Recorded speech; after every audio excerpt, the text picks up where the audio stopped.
Curious, how did you get started into broadcasting with wrestling?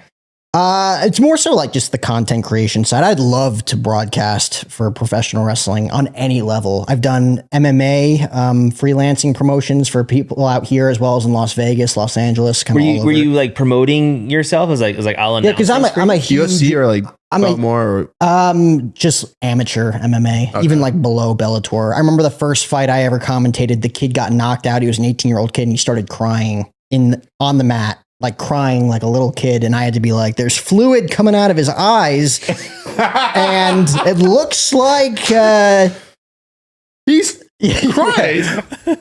Derek Jackson was the kid's name. Oh, I'll never forget. And I remember like I was hitting the cough button, because when you hit a cough button you could talk to your director. I'm like, he's crying, what do I say? Like this was like the amateur MMA promotion's first ever card that they put out on pay-per-view.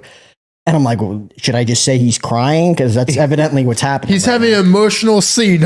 Yeah. And he was out cold, and they only had one doctor, and the doctor had to take him to ER. So we had to wait till the doctor came back to resume the card. And there were no commercial breaks because there wasn't a fund for commercials. Like they didn't have that many sponsors.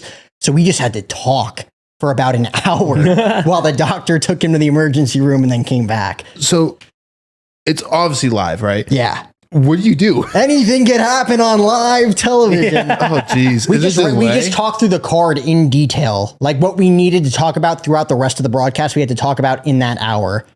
So it was me, a guy named Ben Davis, who goes by Bane. He was the play-by-play guy for the night. I was like the Joe Rogan guy, like the enthusiast that just yelled and screamed. Nice. And then we had a former fighter with us too. So it was kind of like a cool like hangout between the three of us. Great chemistry there. But it was just, we just had to keep it rolling. It's no different than like calling a baseball game when it's 11-0 in the second inning. Yeah. You just have to bring out all the stories. Make it interesting. Yeah. You just have to make it interesting.